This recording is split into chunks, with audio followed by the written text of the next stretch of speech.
Also, organ, at least I can see the urinary bladder. And the primary female sex organ is the ovary that forms the female sex cells called eggs or ova. And the hormones, there are 4 hormones: estrogens, progesterone, relaxin, and inhibin. The other structures besides the primary sex organ include the fallopian tube or the uterine tube, a series of ligaments like uterosacral ligament, round ligament, and the other ligaments like broad ligament, not labeled here. This is a part of broad ligament. I will show you later on.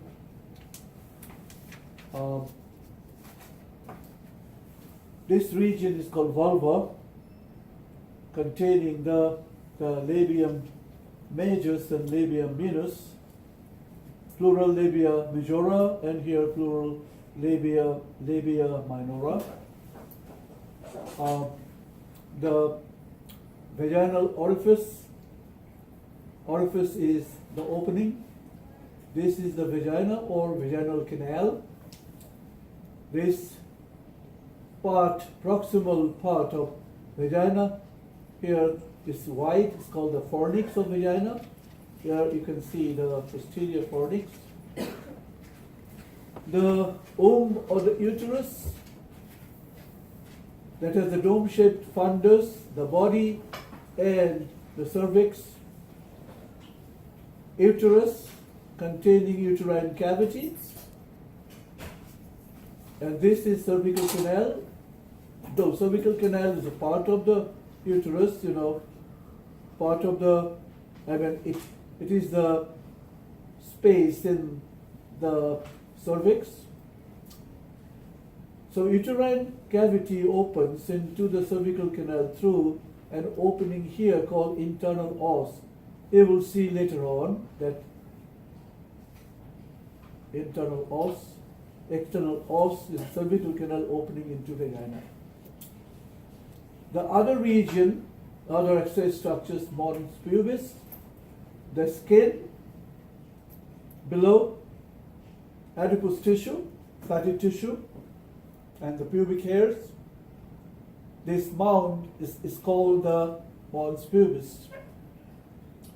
That is also the part of the genital area. Okay? So ovaries and uterus are held in position by a series of ligaments. And I will show you later on. This part of the uterine tube is called the isthmus, and these finger-like projections are called fimbriae, singular fimbria, fimbriae. As a matter of fact, ovary and these fimbriae, they do not touch with each other. There is a space. So the ovary releases the female sex cell. The process is called ovulation, and the female sex cell is sucked into the fallopian tube, which is a usual site of fertilization. Fertilization that would lead to pregnancy outside the uterine tube is called ectopic pregnancy. I think you have heard of that. Ectopic pregnancy. Anyway, I'm going to go to a different. Okay. Everybody, if you will reset, please shut the door.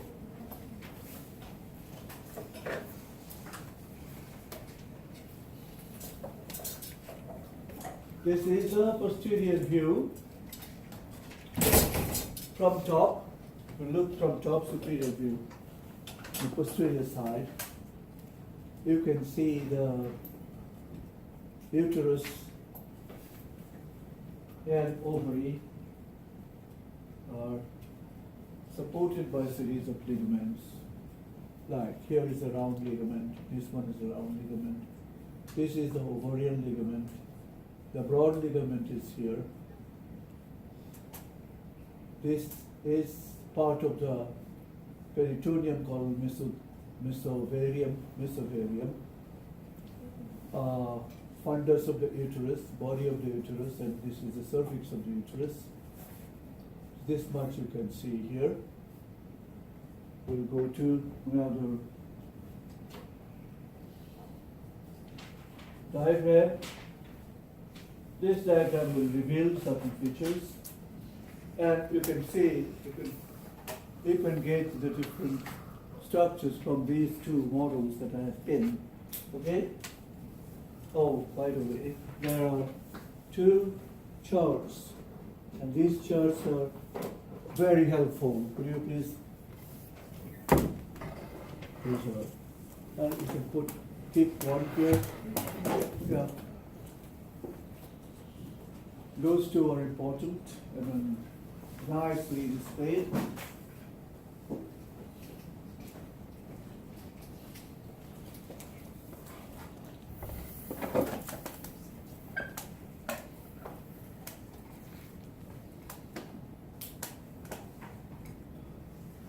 Here.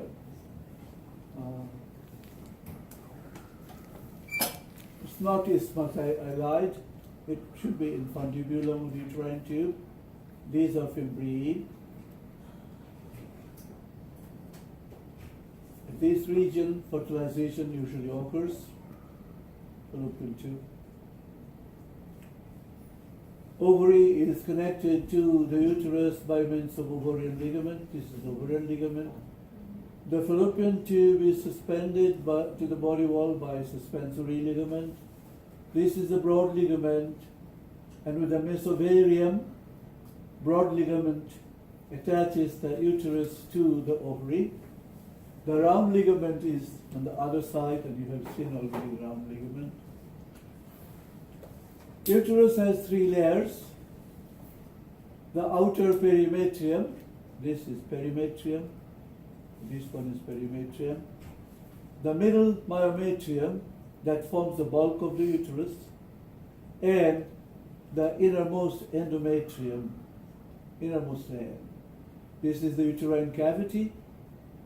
Uterine cavity opens into the cervical canal through internal os. Os, there are two meanings of os. One, os meaning mouth. Here it means mouth. And another meaning of os is bone, like os coxa, the coxal bone of the pelvic girdle. Okay? So here os meaning the mouth, and this is the external os. The cervical canal opens into vagina. Vagina is a tube, and the mucosa of vagina is thrown into folds called rugae. Okay? I think I described almost everything. And this part here, the proximal end of the vagina is called fornix. This is lateral fornix. This is fornix of vagina. There are other.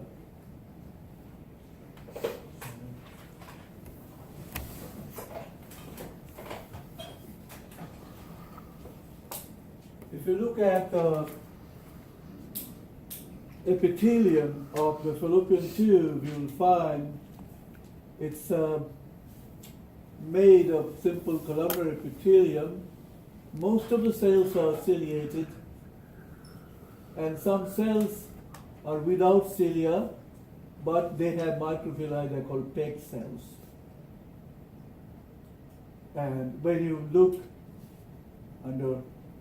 with the help of scanning electron microscope, you see the surface structure showing the cilia of the ciliated cells and the microvilli of the PEG cells.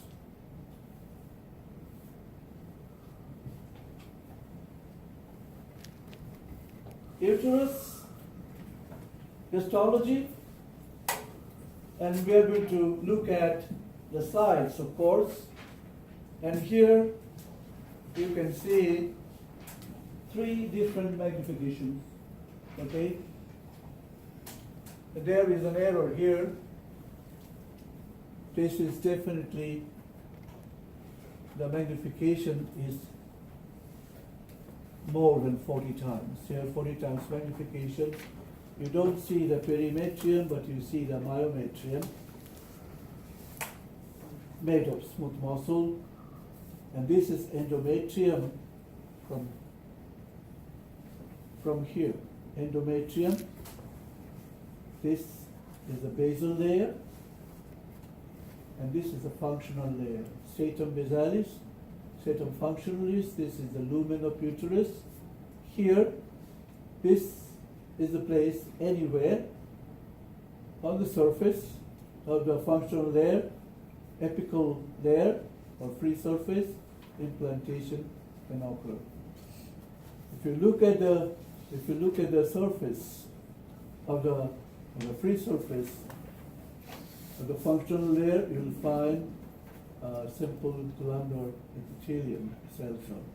And here is an endometrial gland. There are plenty endometrial glands that secrete in anticipation of implantation, and the secretions will provide nourishment to the developing embryo by the endometrial gland. In absence of fertilization, in absence of implantation, what will happen? The functional layer will be sloughed off. Yeah, starting from in the reproductive age of a woman, starting from menarche to menopause, from first menses to last menses. And we are going to look at the uterus. Here is another diagram, and this gives you an idea of blood supply to the uterus. This region of uterine wall is magnified here. You can see the endometrial gland, so this is stratum functionalis. And here is stratum basalis, I mean this portion. This portion is the what is called the free surface. This will be slashed off. You can see several features also. The fundus, the body, and the cervix, with the uterine cavity and cervical canal, and also the gland.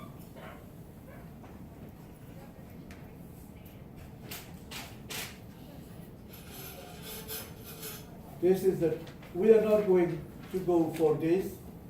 You have done this in NP1. This is the non-stratified. I will not cartonize stratified squamous epithelium. This is a region. It's called perineum. Perineum is a diamond-shaped area in both sexes that contain the anus, that contain the urinary aperture, and that contains also the vaginal orifice or the vaginal opening. Last of all, mammary glands. Mammary glands also considered as part of female reproductive system because it's intimately connected with lactation.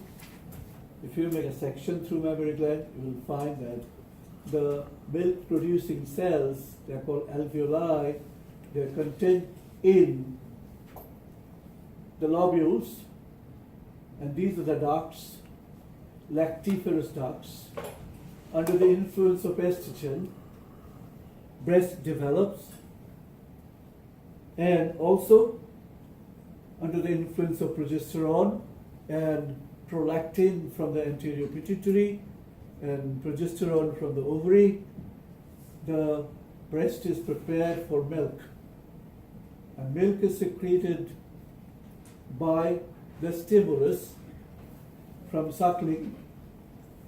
That will stimulate the posterior pituitary and hypothalamus to release from posterior pituitary release of oxytocin. Oxytocin will be carried in blood, and the smooth muscles around the nipple, under the influence of oxytocin, they will contract, and milk will be secreted. That is called letdown. That happens with the help of the hormone oxytocin. So you may expect, there could be questions on mammary gland with, the lobule containing alveoli, the nipple, the areola, like this. All right? And this will be covered also in the lecture. Now the histology part is very nicely given in this diagram on page 1057.